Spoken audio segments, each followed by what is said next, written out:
오늘도 말씀을 시작한 여러분 사랑을 축복합니다. 말씀 붙드시고 생명의 삶을 사시기 바랍니다. 히브리서 6장 1절부터 8절 말씀. 신약성경 358페이지 제가 한 절 여러분이 한 절 교독하도록 하겠습니다. 그러므로 우리가 그리스도의 도의 초보를 버리고 죽은 행실을 회개함과 하나님께 대한 신앙과 세례들과 안수와 죽은 자의 부활과 영원한 심판에 관한 교훈의 터를 다시 닦지 말고 완전한 대로 나아갈지니라. 하나님께서 허락하시면 우리가 이것을 하리라.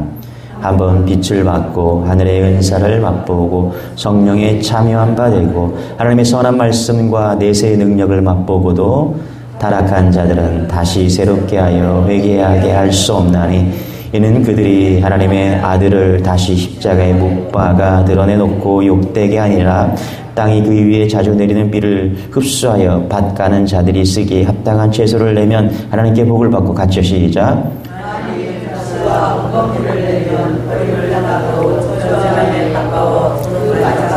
불사름이 되리라. 아멘. 네, 생명의 삶을 따라가고 있습니다. 여러분 혹시 본문이 어딘가 궁금하시면 생명의 삶을 보시면 됩니다. 우리가 토요일날 주일날은 새벽 예배를 드리지 않기 때문에 조금 빠를 수도 있고 조금 느릴 수가 있습니다. 그런데 생명의 삶을 따라가고 있다는 것 여러분 기억하시고 말씀을 붙드시면 좋을 것 같습니다. 여러분 살아있는 생명은요 자라가게 되어 있죠. 그렇죠? 자라갑니다. 자라지 못하는 생명은 이미 죽은 것이다 이렇게 말할 수 있습니다.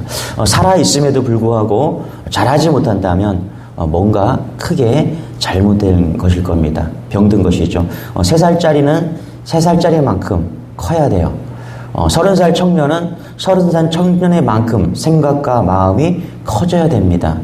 여러분 묻습니다. 여러분의 신앙은 여러분의 연조만큼 성숙해 있습니까? 신앙생활을 시작한 지 팍 오래되었는데도 불구하고 아직도 신앙의 초보에 머물러 있다면 문제가 심각한 것입니다. 히브리서 5장에서 젖먹는 신앙에서 털고 일어나서 이제 딱딱한 음식도 먹을 수 있는 성숙한 신앙이 되라고 히브리서 기자는 권면했습니다. 오늘 6장에서 들어가면서 그 성숙이 뭔지 구체적으로 무엇인지 어떻게 성숙해야 되는지 그것을 이야기하고 있습니다. 자, 우리 1절부터 3절까지 우리 다시 한번 읽겠습니다. 시작. 그러므로 우리가 그리스도의 도의 초보를 버리고 죽은 행실을 회개함과 하나님께 대한 신앙과 세례들과 안수와 죽은 자의 부활과 영원한 심판한 교훈의 터를 다시 닦지 말고 완전한 대로 나아갈지니라. 하나님께서 허락하시면 우리가 이것을 하리라. 좀 어렵습니다. 그래서 제가 쉬운 성경을 한번 읽어드리겠습니다. 1절. 그러므로 우리는 그리스도 교회의 초보적 교의를 제쳐놓고서 성숙한 경지로 나아갑시다. 죽은 행실에서 벗어나는 회개와 하나님에 대한 믿음과 세례에 관한 가르침과 안수와 죽은 사람의 부활과 영원한 심판과 관련해서 또다시 기초를 놓는 일이 없어야 하겠습니다. 하나님께서 허락하시면 우리는 그렇게 할 수 있을 것입니다. 자, 대부분의 사람들이 성숙하지 못하는 초보적 신앙에서 벗어나지 못하는 이유가 뭘까요? 기초 하면서 기초만 닦다가 세월을 다 버리기 때문이라는 거예요. 여러분 우리가 영어를 잘하고 싶은데 영어가 여전히 어려운 이유는 기초만 했기 때문에 그래요. 실전으로 나아가지 않고 회화를 하지 않고 우리가 삶에서 영어를 쓰지 않고 그냥 문법 가지고서 계속 기초만 배워서 우리가 영어를 못하는 겁니다. 그렇죠? 마찬가지라는 거예요. 밤낮 기초와 기본만 다루다가 보면은 그래서 한 걸음도 앞으로 나아가지 못하면 영원히 성숙하지 못하게 된다라는 거예요. 많은 사람들이 신앙의 기초만 닦는다고 성숙한 신앙의 신비한 세계를 경험하지 못하는 일들이 많다라는 것입니다. 그래서 오늘 히브리서 기자는 뭐라 그러냐면 조금 모자랄지라도 조금 부족할지라도 하나님께서 성령께서 도와주실 줄 믿고 한 걸음씩 앞으로 전진하는 신앙을 가지라는 것입니다. 성숙해지는 신앙을 가지라는 거예요.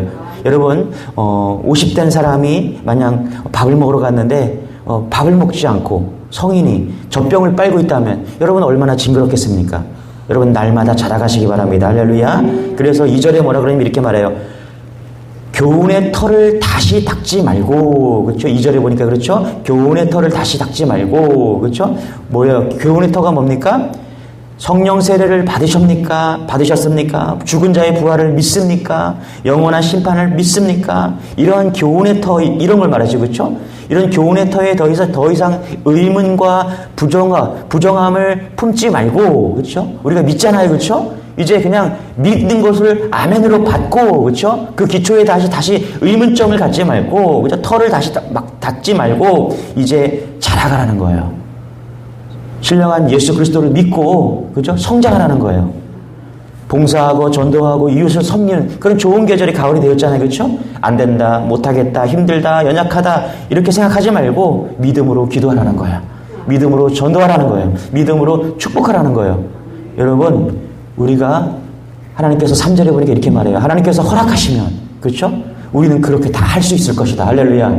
여러분, 이런 새벽기도 나온 모든 분들이 이런 믿음으로 나가시길 바랍니다. 할렐루야. 우리 진보교회가 이런 믿음으로 나가길 축원합니다. 할렐루야. 4절, 6절부터 무서운 경고에 또 말씀을 합니다. 우리 4절부터 6절까지 읽어보겠습니다. 시작. 한번 빛을 받고 하늘의 은사를 맛보고 성령에 참여한 바 되고 하나님의 선한 말씀과 내세의 능력을 맛보고도 타락한 자들은 다시 새롭게 하여 회개할 수 없나니 이는 그들의 하나님의 아들을 다시 십자가에 못 박아 드러내놓고 욕되게 하니라. 이 구절에 대해서 여러 가지 해석이 있지만 이런 거예요. 믿음을 가지고 살다가 믿음을 저버리고 배교한 사람은 하나님의 아들 예수 그리스도를 다시 십자가에 못 박는 거다. 그런 거랑 똑같은 거라는 거예요. 여러분이 신앙생활 하다가 교회를 떠나버리고요, 낭망하고 절망한다면 그것이 뭐냐면 다시 십자가에 예수를 못 박는 것이다 라고 말하고 있는 거예요. 그러니까 절망하지 말래요. 이왕 믿는 거 그냥 믿음으로 나아가래요. 할렐루야. 그 말하고 있는 것입니다. 여러분 잘 보세요. 출애굽한 이스라엘 백성들이요, 하나님의 능력과 은혜를 많이 체험했습니다. 홍해를 건널 때부터, 노예 생활하던 애굽에서 그들을 탈출시키는 그 하나님의 능력을 많이 체험했습니다. 만나와 메추라기를 먹이시고요, 하나님께서 그냥 애굽에서 탈출할 때부터 계속된 은혜를 받았습니다. 그럼에도 불구하고 여러분 잘 보세요. 그들은 자라가지 않았어요. 이스라엘 백성들은 광야 40년 동안 하나님께서 놀라운 그런 은혜를 받고 만나와 기적을 체험하고 불기둥과 구름기둥으로 인도함을 받았는데 그들은 자라가지 못했어요. 계속해서 초보적인 신앙에 머물러 있었습니다. 조금만 시련이 닥치면 여전히 그들은 불평하고 원망했습니다. 약속의 땅 가나안을 바라보고 간다고 하면서도 하나님이 함께 하는데도 불구하고 그들은 자라가지 못했다라는 거예요. 그런 이스라엘 백성들을 보시고 하나님께서 뭐라고 말씀하시냐면 이렇게 말씀하십니다. 이 백성들 가나안 땅으로 데리고 들어가서는 안 되겠다. 이렇게 하나님께서 생각하신 것입니다. 여러분, 아무리 은혜를 받고요, 아무리 우리가 은혜를 베풀고 능력을 보여주셔도 불구하고 여전히 원망과 불평함을 그런 일삼는 그런 백성들, 초보를 벗어나지 못하는 이 백성은 하나님 가나안 땅의 주인이 될 수 없다는 것을 우리에게 말씀하고 있는 것이죠.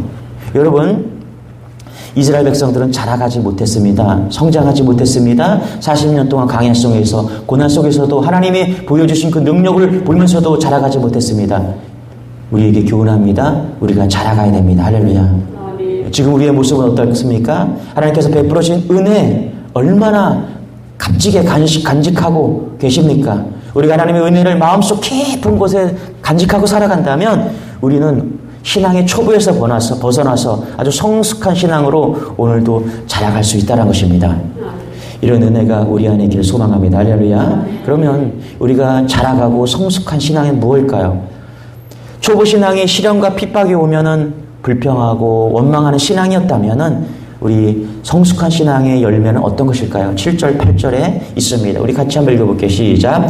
땅이 그 위에 자주 내리는 비를 흡수하여 밭가는 자들이 쓰기에 합당한 채소를 내면 하나님께 복을 받고 만일 가시와 엉겅퀴를 내면 버림을 당하고 저주함에 가까워 그 마지막은 불사름이 되리라. 여기 보면 밭은 우리 신앙을 비유하고 있는 것이고요. 밭을 간다는 것은 우리 신앙에게 닥친 그런 시련과 환난을 말하는 것입니다. 그렇죠? 여러분, 우리가 신앙생활 하다 보면 우리 삶에 끊임없이 시련과 고난이 닥칩니다. 어려움이 닥쳐요. 원하지 않는 질병으로, 원하지 않는 문제로 우리가 어려움을 닥칩니다. 그러나 여러분 잊지 마세요. 그런 고난과 시련 중에도 하나님은 은혜의 담비를 내려주신다는 거예요.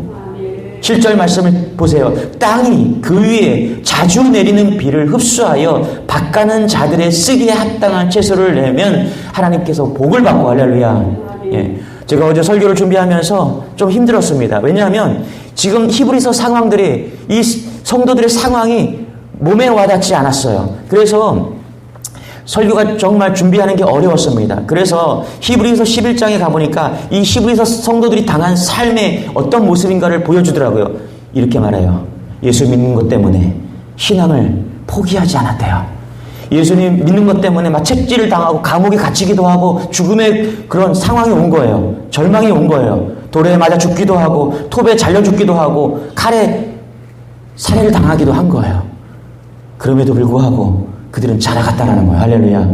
여러분, 우리가 그럴 수 있습니다. 원하지 않는 질병 가운데, 원하지 않는 문제 가운데, 원하지 않는 자녀의 문제로, 가정의 문제로 지금 고통 가운데 있을 수 있습니다. 하나님, 내게 너무나 많은 고통이 있을 수 있습니다. 죽을 것 같을 수도 있습니다. 그런데 여러분 잊지 마세요. 그 가운데 하나님이 오늘도 은혜를 주실 것입니다. 할렐루야. 은혜의 단비를 주어서 자라가게 할 거예요. 싹이 나고 잎이 나고 하나님 생명을 통해서 오늘도 은혜를 주실 것입니다. 할렐루야. 디모데전서 4장 15절 이 모든 일에 전심전력으로 하여 너의 진보를 너의 진보 여기서 뭐라요? 자라가게 하는 그 진보 모든 사람에게 나타나게 하라. 하나님께서 오늘도 우리에게 자라가게 하는 그런 은혜를 주신다는 것입니다. 여러분 이것을 붙들고 오늘도 승리하는 여러분 되시길 바랍니다. 할렐루야. 기도하겠습니다. 하나님 감사합니다. 오늘도 우리가 예배로 하루를 시작하게 합니다. 머무르지 않고 초보의 신앙에 머무르지 않고 오늘 히브리서의 성도들처럼 우리가 자라가기를 원합니다. 하나님이 주시는 은혜의 담대를 붙잡기를 원합니다.